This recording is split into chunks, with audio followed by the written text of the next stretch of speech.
Hi everyone, today I'll be looking at the solo from the song Foxy Lady by Jimi Hendrix.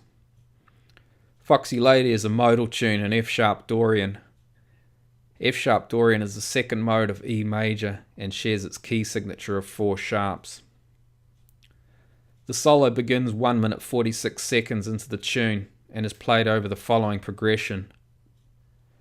These chords, built on the 1st and 4th degrees of the F-sharp Dorian mode, form the riff which underpins most of the song. For his solo, Hendrix's note choices are almost entirely derived from the F-sharp minor pentatonic scale, played using the scale's first position shape at the 14th fret. The F-sharp minor pentatonic scale contains all of the notes of an F-sharp minor 7th chord, plus B. Hendrix also adds other notes to the F-sharp minor pentatonic scale's note pool. The first of these additions is G sharp, which he includes in the following bars. When played over an F sharp minor 7th chord, G sharp creates a minor 9th sound. By choosing to use the F sharp minor pentatonic scale for his solo, Hendrix omits the note D sharp, the characteristic major 6th degree of the Dorian mode. In this way, his melody avoids the definitive Dorian sound. It also allows Hendrix to briefly introduce the note D natural in bar 2 of the solo, which implies the key of F sharp minor, the relative minor of A major.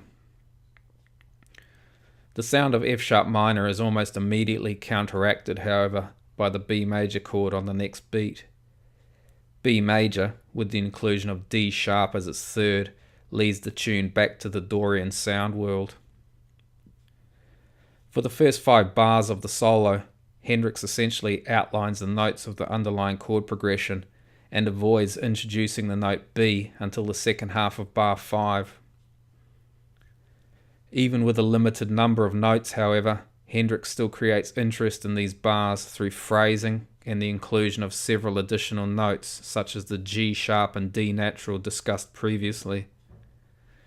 Other additional notes include the E sharp in the second bar, which can be heard as an incomplete chromatic lower neighbor note or chromatic approach note, which is moved to from an imaginary F sharp on the first half beat of the bar. The E sharp F sharp A melody of bar 2 imitates the similar E F sharp A contour of bar 1, but is an octave lower, and the A in bar 2 is played over a B major chord, which creates a dominant 7th sound. Bar 2 also includes the additional E and D notes discussed previously. In bar 3, Hendrix begins an ascent from this C sharp note, but returns to it in the following bar. In both of these examples, Hendrix uses rhythm to subtly vary both bar 1's melodic contour and the ascent and return to C sharp in bars 3 and 4. By the end of bar 4, Hendrix is again moved back to the octave of the opening F sharp, and in bar 5 he finally introduces the note B, which is also the highest note of the solo. Through bar 6 to the first beat of bar 8, Hendrix uses a variation of one of the common repeating blues licks.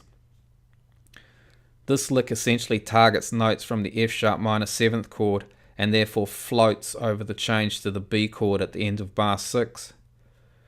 For the final 3 beats of bar 8, Hendrix uses a melodic sequence, which again outlines the notes of the F sharp minor 7th chord. According to the Associated Board of the Royal Schools of Music, a sequence is a pattern of notes which is immediately repeated at a higher or lower pitch. There may be only one repetition or several. Notice that the rhythm of each triplet pattern in bar 8 is identical, as is the intervallic distance between the notes in the first 2 patterns. The intervals of the third pattern, however, differ from the first 2.